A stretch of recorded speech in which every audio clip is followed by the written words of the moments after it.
तो चलिए दोस्तों, उस वीडियो में मेरे मोबाइल का स्पेस भर गया था। ठीक है दोस्तों, उसके लिए सॉरी, वीडियो कट गया था। तो मैं वीडियो अलग अपलोड कर दूंगा। उस वीडियो के बाद अलग लेक्चर कर दूंगा, जिससे आप लोग के समझ में आ जाए कि पहले वाला वीडियो ये है और दूसरे वाला वीडियो ये है। तो variation of value of acceleration due to gravity जो पढ़ाया मैं अब अगले वीडियो में, ठीक है दोस्तों। लेकिन वो मेरे मोबाइल में हुआ क्या, स्पेस भर गया था। ठीक है दोस्तों, तो मैं ये वीडियो कट गया और अलग इसका वीडियो बना रहा हूँ। ठीक है दोस्तों, तो अगला टॉपिक है हम लोग को variation of value of G with depth. तो गहराई के साथ जी के वैल्यू में क्या होता है। सबसे पहले दोस्तों आप लोग फिगर बना लीजिए। ठीक है दोस्तों, आप लोग फिगर बना लीजिए सबसे पहले। तो फिगर बना देते हैं आप लोग को। सबसे पहले हम ये कोई क्या है दोस्तों, अर्थ है।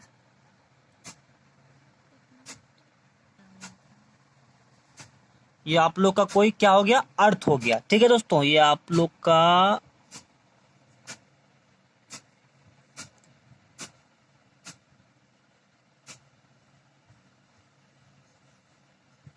ठीक है दोस्तों, यहाँ अर्थ सरफेस, ये क्या हो गया आप लोग का, अर्थ सरफेस हो गया। ये ए बी कोई आप लोग का अर्थ सरफेस है। और अर्थ सरफेस से एच गहराई पे कोई ऑब्जेक्ट है। एच गहराई पे क्या है, कोई ऑब्जेक्ट है। और डी क्या है, पृथ्वी का रेडियस है। ठीक है दोस्तों, जब पृथ्वी का रेडियस दोस्तों क्या है, जब पृथ्वी का रेडियस डी है, तो ये जो डिस्टेंस कवर करेगा पृथ्वी अर्थ सरफेस से यहाँ तक, कितना करेगा दोस्तों, तो ये जो कुल डिस्टेंस कितना करेगा, इसका डिस्टेंस इतना तक कवर किया है। अर्थ सरफेस से कितना दूरी उसका होगा, तो उसका दूरी होगा D minus H. D minus H होगा, समझ गए दोस्तों, क्योंकि उसका रेडियस क्या है, डी। तो डी तक आने में उसको क्या कहते हैं, डिस्टेंस कवर करना पड़ा। तो इसका डिस्टेंस खुद ब खुद कवर क्या है, एच। तो यहाँ तक आने में कितना करेगा, डी माइनस एच। ठीक है दोस्तों, तो चलिए हम लिखते हैं टोटल डिस्टेंस, मतलब हम लिख देते हैं डी टी। टोटल डिस्टेंस को हम आज आप लोग को लिखते हैं डी टी, मतलब total distance covered by object. कितना होगा दोस्तों, कितना हो जाएगा वो, डी माइनस एच। दोस्तों आप लोग लैंग्वेज में लिख लीजिएगा कि ये भी कोई अर्थ सरफेस है जिससे एच गहराई पे कोई वस्तु है। ठीक है दोस्तों, एच गहराई पे कोई वस्तु है। पृथ्वी का त्रिज्या जो है वह डी है। और उस वस्तु के द्वारा जो है अर्थ तक पहुंचने में कितना डिस्टेंस कवर करना पड़ता है, डी माइनस एच कवर करना पड़ता है। और डिस्टेंस का छोटा एम कोई मास है। ठीक है दोस्तों, तो आप लोग लैंग्वेज बना के लिख लीजिएगा, उतना मैं नहीं लिख पाऊंगा। ठीक है दोस्तों, आप लोग लैंग्वेज बना के खुद प्रयास कीजिएगा। तो अब इस पार्टिकल पे जो फोर्स लगेगा क्या होगा, फोर्स एक्ट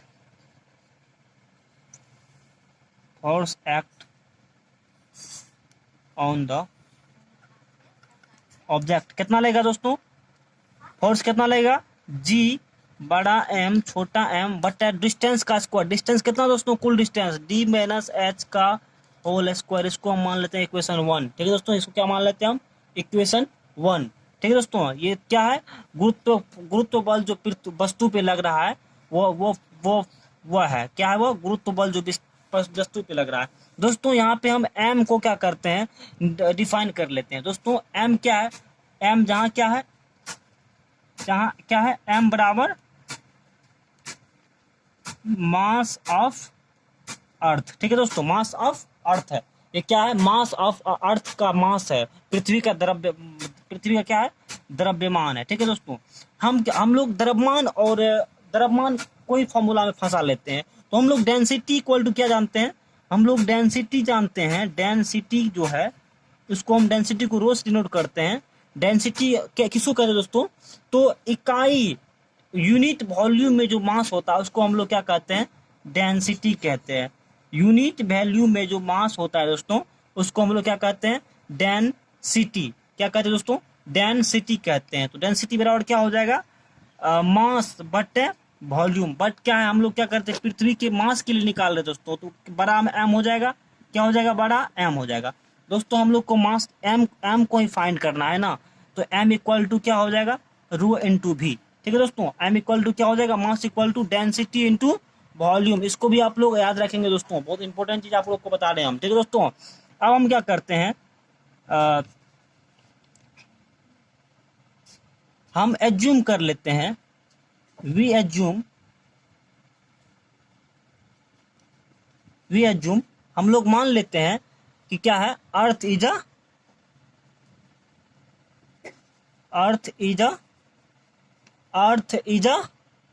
अ स्फेयर। हम लोग क्या मान लेते हैं, पृथ्वी क्या है, गोला है, ठीक है। तो गोला है, तो हम लोग मान लिए पृथ्वी गोला है, तो गोला का आयतन क्या होता है दोस्तों, तो गोला का आयतन होता है, तो m इक्वल टू क्या हो जाएगा, रो इंटू गोला का आयतन क्या होता है दोस्तों, 4/3 पाई आर स्क्वायर। आर क्या उसका रेडियस है, लेकिन रेडियस हम लोग का कुल कितना है, पार्टिकल से सेंटर तक, R minus D minus H, तो डी माइनस एच का होल क्यू, ठीक है दोस्तों। अब इस वैल्यू को, इसको हम क्या माने थे, इस इक्वेशन 1, इक्वेशन इसको हम 2 मान लेते हैं। अब इक्वेशन 2 का वैल्यू हम इक्वेशन 1 में रख देते हैं, देखो तो क्या हो जाएगा, 1 में रख देते हैं। आप लोग इतना लिख लीजिएगा, हम डायरेक्ट आप लोग कर देते हैं दोस्तों, कैलकुलेशन कर देते हैं कैसे होता है क्या। तो यहाँ पे हो जाएगा अपना लोग को जी रो, ये जी एम का वैल्यू कितना है, रो इंटू 4/3 पाई, ये कितना दोस्तों, डी माइनस एच का होल क्यू, ठीक है दोस्तों, इंटू छोटा एम, बट्टे दोस्तों डी माइनस एच का होल स्क्वायर, डी माइनस, ये दोनों कट गया दोस्तों, कट गया दोस्तों, क्या बच गया हम लोग को, 4/3 पाई डी माइनस एच, ठीक है दोस्तों, इतना चीज हम लोग को बच गया। इसको हम मान लेते हैं इक्वेशन 3, ठीक है दोस्तों। अब देखिए दोस्तों, अब चलते हम, यदि यहां से एक स्टार, इससे आगे लिखेगा दोस्तों, यदि h गहराई पर गुरुत्वीय त्वरण जीवन है, तो फ्रॉम न्यूटन सेकेंड लॉ, जिसे आप लोग को हम पहले वाला वीडियो में ऊंचाई के लिए किए थे, तो यहाँ से क्या हो जाएगा, वहां पे गहराई जी है, एक्सेलरेशन जी है, हम लोग क्या जानते हैं, एफ बराबर एम है, लेकिन यहाँ पे जी1 है, एच गहराई पे क्या है, एक्सेलरेशन जी1 है, तो एफ इक्वल टू क्या हो जाएगा, एम जी1। इसको हम मान लेते हैं दोस्तों इक्वेशन 4। अब हम लोग क्या करते हैं, इक्वेशन 3 और 2 को कंपेयर कर, देखिए दोस्तों, इक्वेशन 3 और 2 का क्या है, एलएचएस समान है, और एचएस क्या होगा, समान होगा, तो क्या हो जाएगा, यहाँ से M G one equal to 4/3 pi D minus H, ठीक है दोस्तों। यहाँ से इंटू दोस्तों क्या हो जाएगा, एम, इसमें भी इंटू एम हो जाएगा दोस्तों, गलत सॉरी, तो यहाँ से एम कैंसिल, तो दोस्तों क्या हो जाएगा, अब देखिए दोस्तों क्या हो जाएगा, यहां से क्या हो जाएगा हम लोग को, G1 इक्वल टू क्या हो जाएगा दोस्तों, 4/3 पाई डी माइनस एच। दोस्तों ये जो एक्सप्रेशन है, ये एक्सप्रेशन वह है जब कोई वस्तु, ये एक्सप्रेशन क्या है, जब कोई वस्तु पृथ्वी की सतह से h गहराई पे है, तो उस समय उस पे जो गुरुत्वीय त्वरण लगता है वो इतना से लगता है।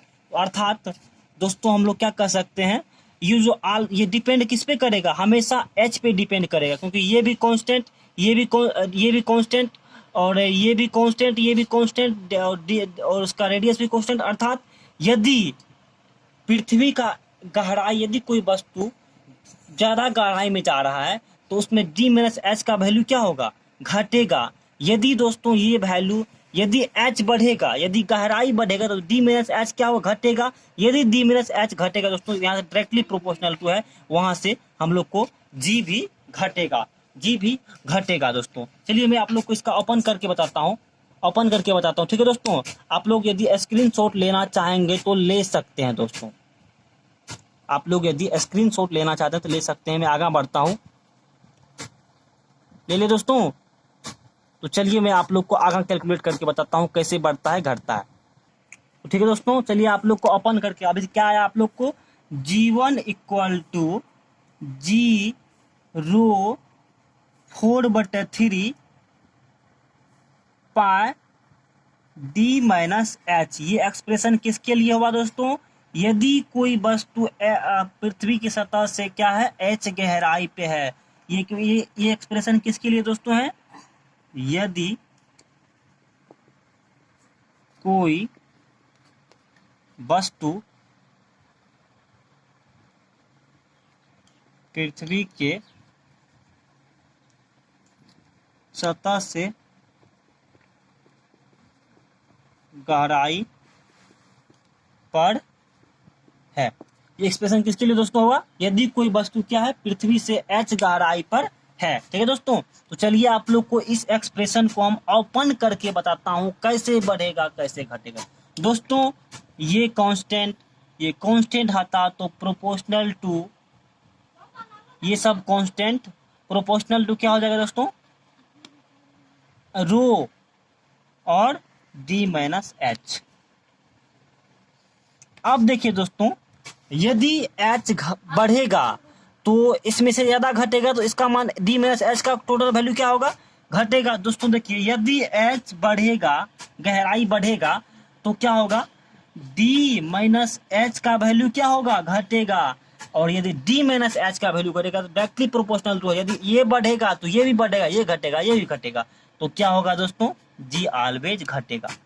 ये भी आप लोग नोट कर लो, बहुत इंपॉर्टेंट है आप लोग को, कोई भी कॉम्पिटिटिव एग्जाम के लिए बहुत इंपॉर्टेंट है दोस्तों। यदि h बढ़ेगा, गहराई बढ़ेगा, तो d माइनस एच का वैल्यू क्या होगा? घटेगा। यदि d माइनस एच का वैल्यू घटेगा तो g का वैल्यू भी घटेगा। दोस्तों यदि कोई वस्तु पृथ्वी के सतह से h गहराई पर है, h गहराई की ओर जा रहा है, तो उस वैल्यू उस क्या होगा? तो उसका जो है एक्सेलरेशन ड्यू टू ग्रेविटी क्या होगा? एक्सेलरेशन ड्यू टू ग्रेविटी क्या होगा? तो उसका घटेगा। ठीक है दोस्तों, क्या होगा? उसका घटेगा। ठीक है दोस्तों, उसका क्या होगा? यदि क्या होगा? यदि गहराई बढ़ने से क्या होता है दोस्तों? गहराई बढ़ने से एक्सेलरेशन ड्यू टू ग्रेविटी का जो वैल्यू होता है वह घटता है दोस्तों। चलिए दोस्तों, अब आप लोग को हम इसी इक्वेशन से बताते हैं कि सेंटर पे, पृथ्वी का जो ये सेंटर है दोस्तों, इस पे इसका हम लोग जानते हैं क्या? इस पे जो होता है g का वैल्यू क्या होता है? 0 होता है। हम लोग तो रट लिए दोस्तों, बोल दिए ना, रटना छोड़ना यार, रटना छोड़, कैलकुलेशन पे और कंसेप्ट को देख। ठीक है, तो चलो कि g का वैल्यू 0 कैसे आता है वो मैं बताता हूँ। देखिए दोस्तों, यहां से आप लोग को ओपन करता हूं।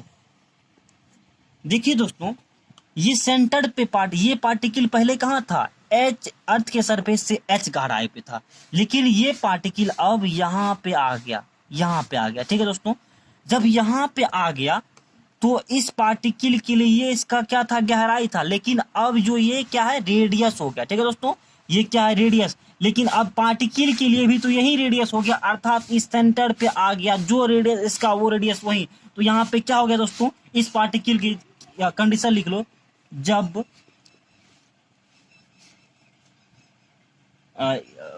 ऐसा लिखो, पृथ्वी के केंद्र पर g का मान। ठीक है दोस्तों, पृथ्वी केंद्र पर g का मान क्या होता है? ठीक है दोस्तों, तो चलिए मैं आप लोग को बताता हूं। तो इसके लिए क्या हो जाएगा दोस्तों? जो इसका रेडियस रहेगा वही इसका हाइट भी होगा।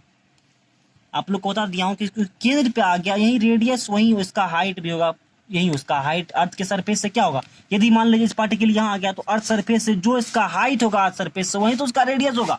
ठीक है दोस्तों, जो गहराई होगा वही तो उसका गहराई, हाइट जो बोलो आप। ठीक है दोस्तों, अब देखिए आप इसमें रख दीजिए दोस्तों, जीवन वाला, और हम क्या जानते हैं? 0/4 pi into D minus H जानते हैं। अब डी आप यहाँ पे हम क्या डी मान लिया, लेकिन क्या तो आर ही मानिए दोस्तों, यहाँ पे इसको आप डी ही मानिए, यहाँ पे आप डी ही मानिए, तो डी बराबर एच हो गया, तो डी माइनस डी। तो आगे चल के आप क्या कीजिएगा? 0/4 pi into D minus D, तो क्या हो गया दोस्तों? 0 हो गया। यदि ये 0 तो सब कुछ 0 नहीं हो गया दोस्तों, बराबर 0, अर्थात इस जीवन का वैल्यू कितना हो गया? 0। सो जान लिए दोस्तों, अर्थ के सरफेस पे कैसे होता है जी का वैल्यू 0, क्योंकि अर्थ के सरफेस पे क्या होता है? जो उसका पार्टिकल का गहराई होता है वही उसका रेडियस हो जाता है। ठीक है दोस्तों, इसीलिए हम लोग जानते हैं इस इक्वेशन में क्या फंस गया? डी रेडियस माइनस उसका हाइट, तो क्या है यहाँ पे रेडियस और हाइट एक हो जाता है, और माइनस का चिन्ह दोनों क्या हो जाता है? जीरो हो जाता है, और ये जीरो होता है, सब गुना है, सब क्या हो जाता है, जीरो हो जाता है। इसीलिए क्या होता है दोस्तों, सेंटर पे क्या होता है, उसका वैल्यू जीरो होता है। तो चलिए अब आगे आप लोग को बताते हैं इक्वेटोरियल पॉइंट पे क्या होता है। इक्वेटर, पृथ्वी के इक्वेटर पे, विषुवत रेखा पे जी का वैल्यू क्या होता है, पोल पे क्या होता है, मैं आप लोग को लेके चलता हूँ। तब तक में यदि आप स्क्रीनशॉट लेना चाहते हो तो ले सकते हो। तो चलिए दोस्तों, आज अभी आप लोग को ले चलते हैं विषुवत रेखा, मतलब इक्वेटर और पोल ऑफ अर्थ, यानी कि विषुवत रेखा और ध्रुव पे जो इसका वैल्यू होता है, क्या होता है दोस्तों। सबसे पहले पृथ्वी गोलाकार स्फेरिकल है नहीं, ये क्या है, कहीं कुछ कहीं कुछ। ध्रुव पे क्या होता है, ये चिपटी होती है और विषुवत रेखा पे फैली हुई है। दोस्तों आप लोग ये विषुवत रेखा पे जो है, विषुवत रेखा मतलब इक्वेटर पे जो इसका रेडियस होता है वह, ठीक है दोस्तों। तो आड़ी मतलब इक्वेटर, पृथ्वी के इक्वेटर पे का जो रेडियस होता है वह होता है 6378 किलोमीटर। बट पोल पे जो रेडियस होता है आरपी, ये होता है 335.7 किलोमीटर। कितना होता है दोस्तों, 335.7 किलोमीटर। ठीक है दोस्तों। तो देखिए, अभी आप लोग को हम कल अगले वीडियो में बताया था कि अर्थ के सरफेस पे जो है जी जो होता है, जी अर्थ के सरफेस पे जी कितना होता है, acceleration due to gravity, G m/r²। ये क्या है, रेडियस का स्क्वायर। तो देखिए दोस्तों, यहाँ से रिलेशन क्या निकलता है, जी directly inversely proportional to r²। अर्थात यदि r बढ़ेगा तो g घटेगा, यदि g घटेगा तो r, यदि r घटेगा तो g बढ़ेगा। देखिए दोस्तों, इक्वेटर पे जो होता है, इक्वेटर का जो रेडियस होता है वो 6378 अर्थात बढ़ा हुआ है, तो जी घटेगा। इसीलिए विषुवत रेखा पे क्या दोस्तों, जी का मान सबसे कम होता है, क्योंकि सबसे ज्यादा। और विषुवत रेखा पे जो दोस्तों होता है, विषुवत रेखा का रेडियस, विषुवत रेखा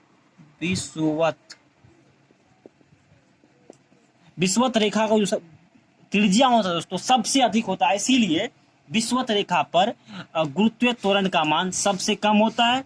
और पोल पे यानी कि ध्रुव पे जो उसका त्रिज्या होता है सबसे कम होता है, 365.7 किलोमीटर होता है। ठीक है दोस्तों, पृथ्वी का त्रिज्या पोल पे, ध्रुव पे। इसीलिए पोल पे जी का वैल्यू जो होता है दोस्तों सबसे अधिक होता है, और सेंटर पे क्या होता है, जीरो होता है। ठीक है दोस्तों। तो इसी के साथ मैं अपना वीडियो को आज यहीं तक रहने देता हूं। अगले टॉपिक में आप लोग को अगला चीज बताऊंगा। तब तक में प्लीज मेरे वीडियो को सब्सक्राइब नहीं किया तो प्लीज मेरे वीडियो को लाइक, शेयर, कमेंट, सब्सक्राइब कर लो। और यदि आप मेरे प्लीज नए व्यूअर हो तो प्लीज सबसे पहले आप मेरे चैनल को सब्सक्राइब करके और बेल आइकन को प्रेस करके ऑल नोटिफिकेशन को दबा लेंगे। ठीक है, तो इससे होगा क्या, मेरा ऑल नोटिफिकेशन आप तक सबसे पहुंचेगा और मेरा कोई भी अपडेट आप तक सबसे पहुंचेगा, आप तक इन्फॉर्म तुरंत होंगे मेरा अपडेट होने तक। ठीक है दोस्तों। तो ठीक है दोस्तों, आज मैं इस वीडियो को यहीं तक रखता हूं। अगले टॉपिक में आप लोग को इसी जबरदस्त टॉपिक के साथ लेके आऊंगा और आप लोग को हर एक चीज कॉन्सेप्ट के साथ बताऊंगा। रटना छोड़ दो, मैं अभी भी बोल रहा हूँ, रटना छोड़ दो दोस्तों। ठीक है दोस्तों, थैंक यू। अभी तक बेस्ट ऑफ लक।